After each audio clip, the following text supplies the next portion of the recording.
हृदय का जो मंडप है, तो मंडप में, विवाह के मंडप में 4 खंभे चारों ओर होते हैं और विवाह के मंडप में केंद्र में, तो ये जो अंतःकरण की 4 संज्ञा है, जिसका नाम है मन, बुद्धि, चित्त और अहंकार। अब यह जो मन, बुद्धि और चित्त, अहंकार है, आप विचार करके देखिए, जब हम और आप दिन में व्यवहार करते हैं तो उस समय हमारी जो व्यवहार की पद्धति है वो क्या होती है? का दिन के व्यवहार में बुद्धि की प्रधानता होती और स्वप्न जो दिखाई देता है उसमें मन की प्रधानता होती है, और जो करने और करने के बाद की जो वृत्ति है उसमें अहम, ऐसा मैंने किया या मैं करूंगा। और चौथा एक स्तंभ जो है अंतःकरण का, वो चित्त है। उसको मैं चेष्टा करूंगा कि बहुत सरल से सरल रूप में आपके सामने रखा जाए, पर आप लोग तो बड़े विशेष बुद्धिमान है और एकाग्र चित्त से आप उसे ग्रहण कर सकेंगे। तो अब आप थोड़ा सा स्वयं अपने आप में ही उसकी व्याख्या देखें। ये अंतःकरण तो एक साथ ही है, लेकिन दिन में जब आप कोई व्यवहार करते हैं तो उसमें व्यवहार में बुद्धि की ही प्रधानता होनी चाहिए। इसका अभिप्राय है कि मन में जो आया वही करें। अगर किसी व्यक्ति के जीवन में ये बात आ जाए या मनमानी वो बात कहने लगे, मनमानी सोचने लगे, तो उससे हम क्या संज्ञा देते हैं? पागल। पागल का इसका अभिप्राय कि जिसके व्यवहार में बुद्धि की प्रधानता नहीं है, मन की प्रधानता है, वह व्यक्ति पागल। तो जिसको हम व्यवहार करते हैं तो हम सोचते हैं इनसे कैसे बोलना चाहिए, कैसे व्यवहार करना चाहिए, तो उसमें बुद्धि की प्रधानता। और जब आप स्वप्न देखते हैं तो स्वप्न का विज्ञान क्या है? स्वप्न में बुद्धि की प्रधानता नहीं होती। अगर आप सपने की व्याख्या बुद्धि के द्वारा करने लगे तो कोई उसकी संगति नहीं लगेगी। तो वो तो एक मन का ही एक अद्भुत खेल। और उसको सरल शब्दों में कहें तो दिन में मन में बातें तो न जाने कितनी आती, लेकिन हम बुद्धि से रोक देते हैं। कोई व्यक्ति आया हुआ है, उसको देख करके लग रहा है कब जाए, पर बुद्धि से तो यही कहेगा कि बड़ी प्रसन्नता हुई, मैं तो आपके दर्शन से बड़ा धन्य अनुभव कर रहा हूं। ये इसको ऐसे ही बोलना चाहिए। पर सपना माने जहां पर बुद्धि का कोई नियंत्रण नहीं, दिन भर जिस मन को आपने दबाया, वो मन शरीर के सो जाने पर, क्योंकि जब किसी को बार बार आप दबावें तो वो दब तो भले ही जाए, लेकिन वो तो अवसर की खोज में रहता है। तो सपना क्यों आता है कि दिन में मन को दबाया गया, तो फिर जब शरीर थक गया और शरीर के साथ इंद्रियां थक गई, तो अब इच्छा हुई कि हम शरीर को विश्राम दें, सोएं। तो सोने की स्थिति के लिए तो सोता है, पर बीच में वो सपने दिखाई देने लगते हैं और वो सपनों की व्याख्या करना बड़ा कठिन है, क्योंकि उसमें सब कुछ विचित्र होता है। और उसका तात्पर्य है कि शरीर कहता है मैं थक गया, इंद्रियां कहती हैं मैं भी थक चुकी हूं, पर मन कहता है कि अभी मैं तो नहीं थका हूं, मन को थकान नहीं आती। और इसलिए वो कहता है कि अब तुम सो जाओ, पर हम अपने आप में ही संसार बना सकते हैं। सपना माने मन का बनाया हुआ संसार, और उसको अगर आप उसकी गहराई से उसकी व्याख्या करें तो जो सपने में आपको सपना दिखाई देता है उसके पीछे आपके मन का वास्तविक चित्र है। इसलिए बड़ी अनोखी बात है कि मानस के सारे प्रसंगों में व्यक्ति के उच्च चरित्र की कसौटी स्वप्न बताया गया, जागृत नहीं बताया गया। बात तो बड़ी विचित्र लगती है, पर उन्होंने कहा कि उत्तम सेवक कौन है? अस विचार और सुच सेवक बोले, जे सपने हूं निज धर्म न डोले। जो स्वप्न में भी कभी अपने कर्तव्य से च्युत नहीं होता वो सेवक। पति श्रेष्ठ कौन है? पर जे ही सपने हूं पर नारी नहेरी। स्वप्न में भी जिसे परस्त्री का कोई वह भाव नहीं दिखाई देता है। और इसी प्रकार से पतिव्रता कौन है? तो उत्तम के अस बस मन माही, सपने हूं आन पुरुष जग नहीं। तो हर प्रसंग में सपने को जोड़ देने का तात्पर्य क्या? कि दिन में आप वह नहीं है जैसा कि आप बुद्धि से दिखलाते हैं। भीतर से आप कुछ हैं और बाहर से कुछ दिखलाई देते हैं।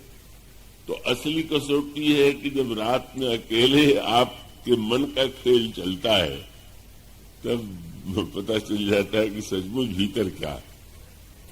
मेरे एक साथी थे वृंदावन में, मैं जिन महापुरुष की सन्निधि में रहता था, तो वो शिष्यों के अलग अलग कार्य बटे हुए थे और वो बड़े सेवक के रूप में प्रसिद्ध थे, बड़ी सेवा करते थे, बड़े सरल स्वभाव के थे, मध्य प्रदेश के थे।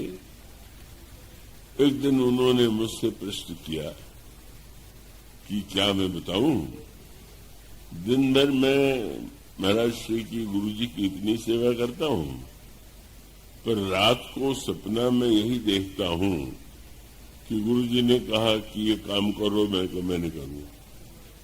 ये उल्टा क्यों होता? मैंने कहा उसका तात्पर्य है कि दिन में भी ये अच्छा नहीं लगता कि सबसे ज्यादा काम मुझी को करना पड़ता, और चेले उतना नहीं करते जितना मैं करता हूं, तो लगता तो नहीं अच्छा है, लेकिन अब शिष्य हैं तो मानना ही चाहिए। तो अब जब सपना आता है तो मन के गुरुजी से नहीं करने में कोई डर नहीं है।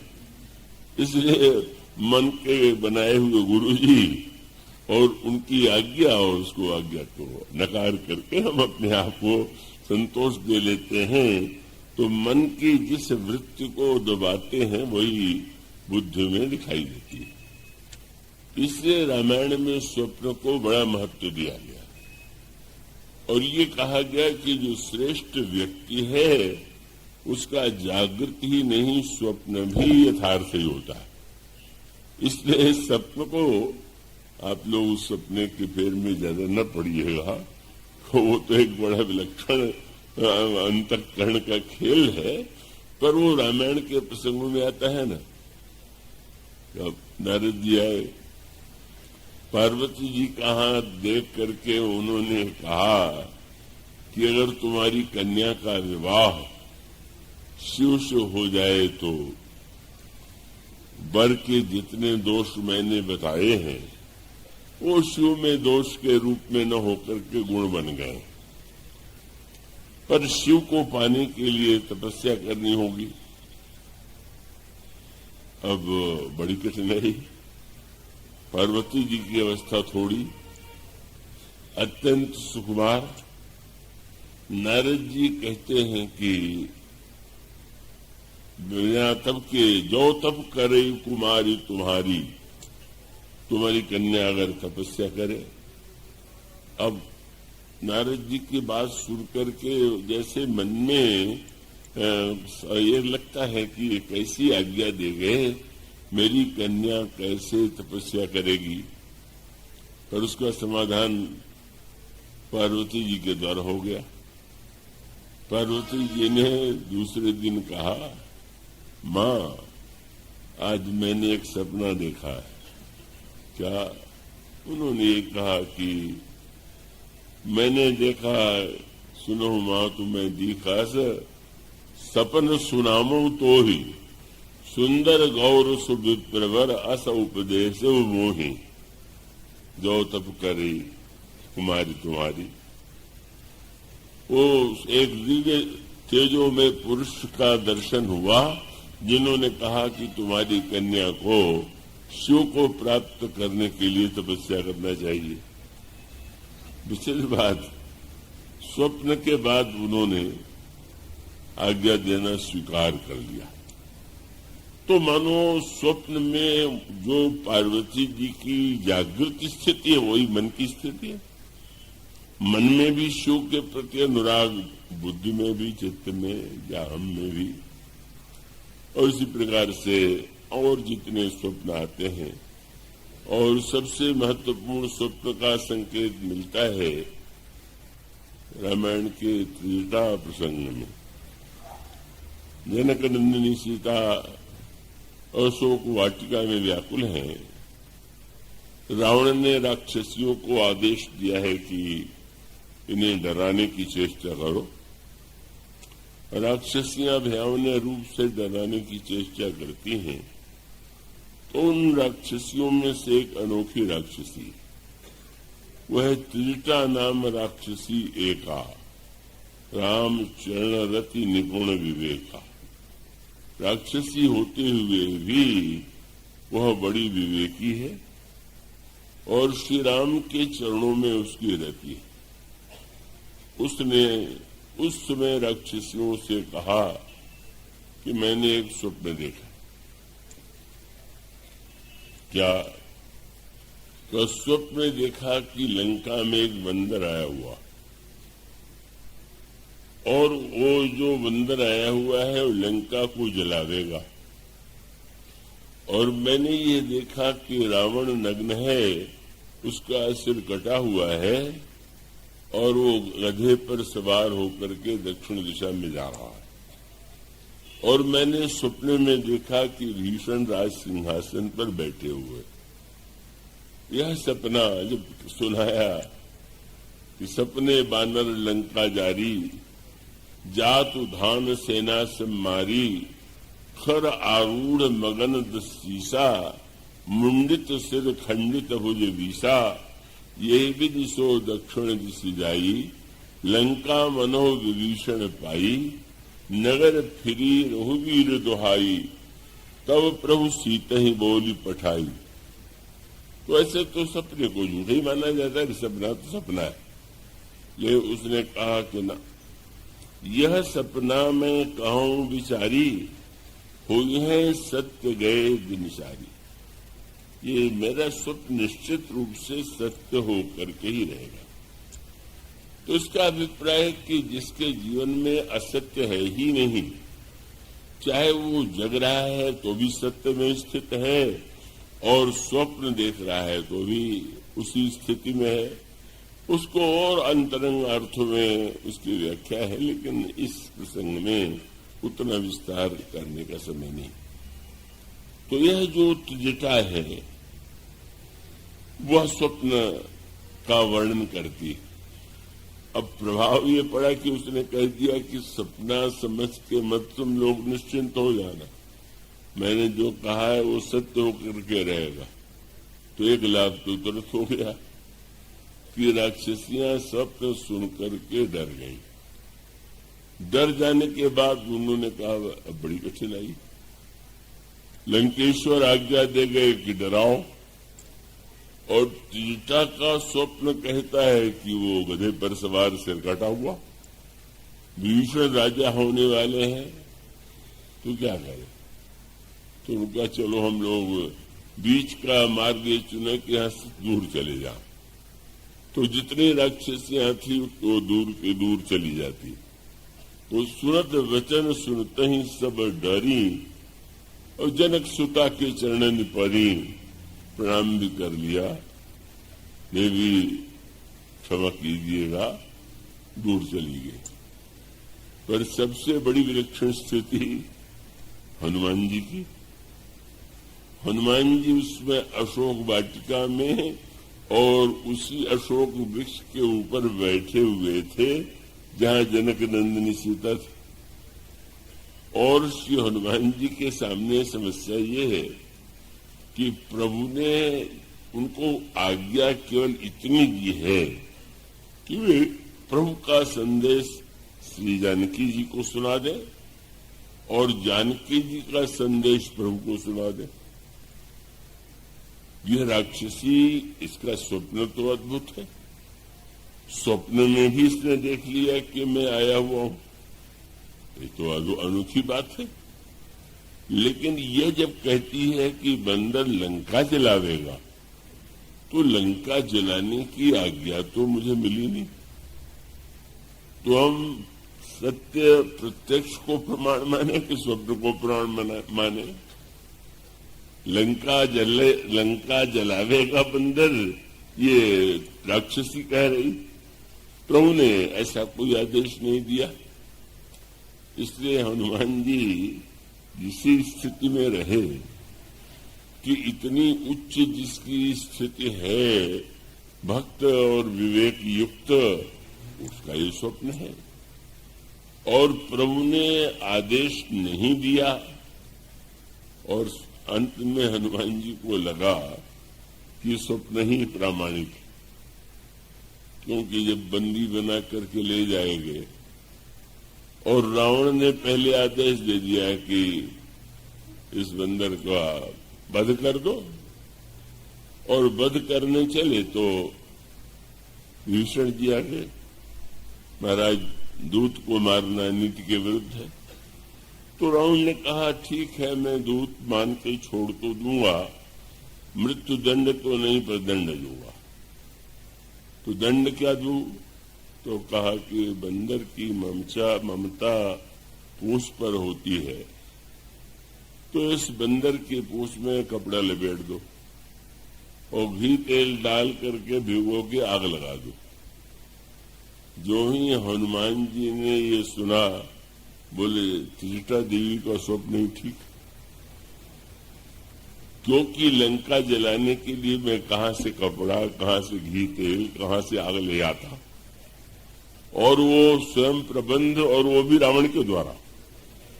तब तो भाई त्रिजटा तो महानतम भक्त है। और आप देखते हैं गोस्वामी जी ने लिखा कि जिस समय हनुमान जी ने सुना, तो गोस्वामी जी कहते हैं, सुनत वचन कभी मन मुस्काना, भय सहाय सारद में जाना। मानो प्रभु ने मुझे जो आदेश दिया था, तो जैसे आप किसी को कोई आदेश देकर के भेजें और बाद में ये बात ध्यान में आवे कि ये काम और हो जाए तो अच्छा, तो आप किसी माध्यम से संदेश दे देते हैं कि भाई ये काम भी करके लौटना। तो प्रभु ने जो आदेश दिया था, लगता है जो बाकी था वो संत के सपने के द्वारा भेज दिया, और इसलिए बस भय सहाय गोस्वामी के सुनत वचन कभी मन में सुखाना, भय सहाय सारस में जाना। और जात धान सुन रावण बचना, लागे रचे मूढ़ सो रचना। तो अब एक स्वप्न इतना प्रामाणिक हो सकता है, और वह त्रिजटा का स्वप्न है। इस तरह से इसका तात्पर्य इतना ही है कि दिन भर अगर हम मन में असत्य बुराई का चिंतन करते हैं, तो रात को तो सपने में वो किसी न किसी विचित्र विकृतियों के रूप में आने ही वाला है। और अगर हमारा जीवन मन और बुद्धि में का भिन्नता नहीं रह गई है, तो फिर स्वाभाविक रूप से दिन में भी हमारा जो कार्य होगा वो श्रेष्ठ होगा, और स्वप्न भी हमें उसी प्रकार के पवित्र स्वप्न आएंगे।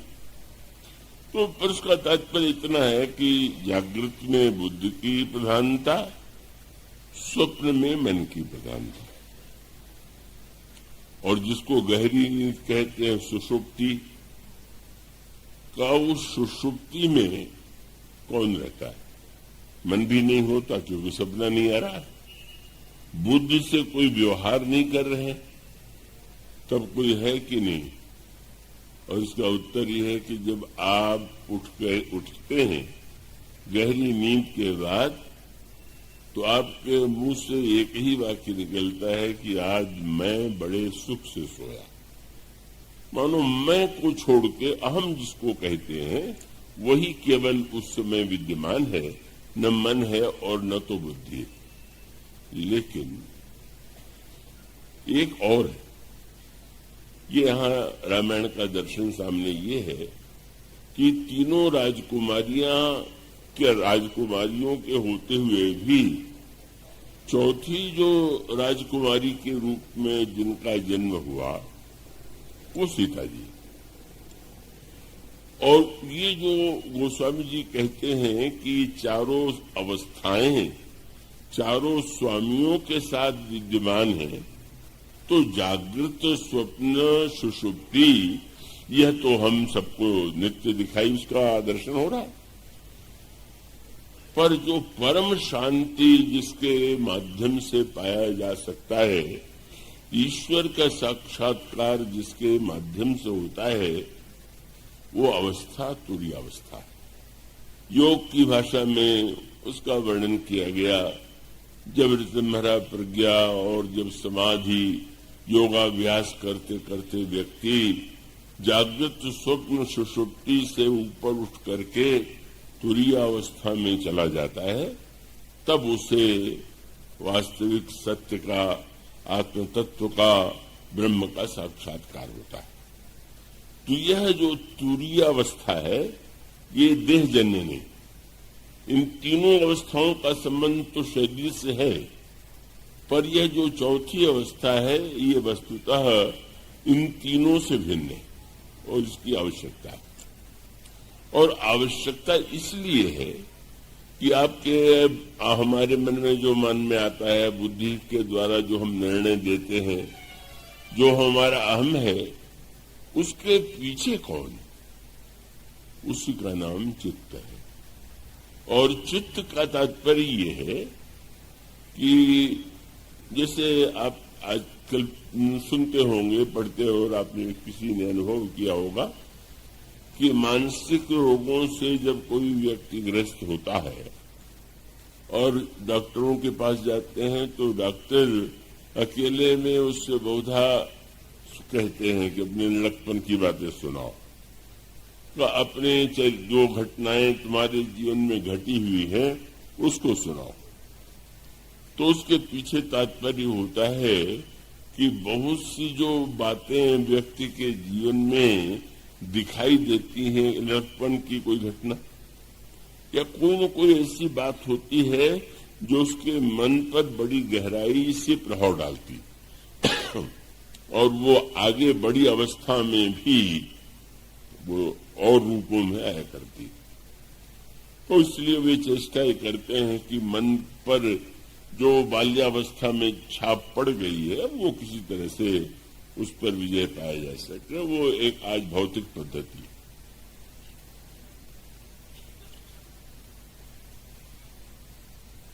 पर जिसे हम सनातन धर्म कहते हैं, उसकी मान्यता है कि एक जन्म की ही नहीं। आप कहते हैं लड़कपन की बातें बताइए, पर वो कहते हैं कि व्यक्ति के तो अनेक जन्म पहले हो चुके हैं और अनेक जन्म जो हो चुके हैं उसमें भी न जाने कितनी घटनाओं की छाप जो है उस व्यक्ति के अंतःकरण में विद्यमान है। जहां विद्यमान है उसी का नाम चित्त है। और इसी चित्त में सारे संस्कार, लड़कपन में आपके संस्कार जो पड़े, जो संस्कार आप पर डाले गए और जो घटनाएं आप पूर्व जन्म में घटित हो गई हैं, वो सब जहां पर संग्रहित हैं उसी का नाम चित्त है। इसलिए आपने देखा होगा कभी कभी किसी व्यक्ति को देख करके कुछ बुरा सा लगता है, अरुचि होती है, कभी किसी को देख के घृणा सी हो जाती है। अब उससे पूछे कि क्या कारण है, क्या उसने कोई दुर्व्यवहार किया तो कहेंगे नहीं, पर देख करके उसको हमें चिढ़ लगती है, या किसी को देख करके आपको बड़ी प्रसन्नता हो जाती है, जैसे लगता है कि आपका कोई पुराना परिचित है और इस जन्म में तो परिचित नहीं है, तो फिर उसका अभिप्राय यही है कि पूर्व जन्म में वो व्यक्ति जो आज आपको बड़ा बुरा लग रहा है, उसके द्वारा कोई ऐसा व्यवहार हुआ होगा कि वह संस्कार में वो व्यक्ति भी ध्यान में नहीं, क्या किया वो भी ध्यान में नहीं, लेकिन वो संस्कार में संग्रहित। अब जीवन निर्माण में मन, बुद्धि, अहंकार के साथ चित्त का सबसे अधिक महत्व है, क्योंकि संस्कार है चित्त में, और संस्कारों का ये भंडार इतना बड़ा है कि मनुष्य के जीवन में जो घटनाएं होती हैं वो किस जन्म के किस संस्कार की हैं। अचानक भला व्यक्ति बुरा कैसे हो जाता है, कई बुरा व्यक्ति अच्छा कैसे हो जाता है, ये नाना प्रकार के ऐसे आश्चर्यजनक जो घटनाएं व्यक्ति के जीवन में घटित होती हैं, वही है चित्त में जो छिपा हुआ संस्कार। और वो संस्कार जो है, इसको गोस्वामी जी ने समझाने की चेष्टा किया। किसी ने कहा महाराज इतना सुनते हैं समझते हैं लेकिन छूटता क्यों नहीं, तो उन्होंने कहा यही अभ्यास। अभ्यास तो हम भी करते हैं, पूजा करते हैं, पाठ करते हैं, जप करते हैं। तो उन्होंने कहा कि तो आप इस जन्म में करते हैं, और वे उत्तर देते हैं विनय पत्रिका में कि मोह जनित मल लाग विविध विधि कोटिहु जतन न जाई, क्यों बोले जन्म जन्म अभ्यास निरत चित। जन्म जन्मांतर में कोई अभ्यास आपका पड़ गया, अब नहीं आप चाहते फिर भी वही कर रहे हैं, इसको कहेंगे जन्म जन्म अभ्यास। कहाँ? निरत चित, अधिक अधिक लपटाई। तो जब तक चित्त के जो संस्कार हैं वे बदल नहीं जाएंगे या मिट नहीं जाएंगे, तब तक व्यक्ति के जीवन से बुराइयां पूरी तरह मिट नहीं सकती। और चित्त के जो संस्कार हैं वो आपकी वस्तुतः आप समझते होंगे कि हम बड़े बुद्धिमान हैं, हम बुद्धि से निर्णय कर रहे हैं, पर वो बुद्धि भी आपके किसी संस्कार से जुड़ी हुई है। आप शुद्ध कभी होते ही नहीं, का व्यवहार में उसको शुद्ध शुद्ध कहेंगे, लेकिन कोई न कोई संस्कार तो आपके हृदय में होता है, अलग अलग देशों में, अलग अलग परिवारों में, अलग धर्मों में। तो इसलिए ये जो चित्त है, इस चित्त के संस्कार को यदि किसी तरह से पाया जा सके, उसका और पूरी तरह से का उसका विनाश हो, तो निश्चित रूप से व्यक्ति का जीवन परिपूर्ण जीवन धन्य हो सकता है।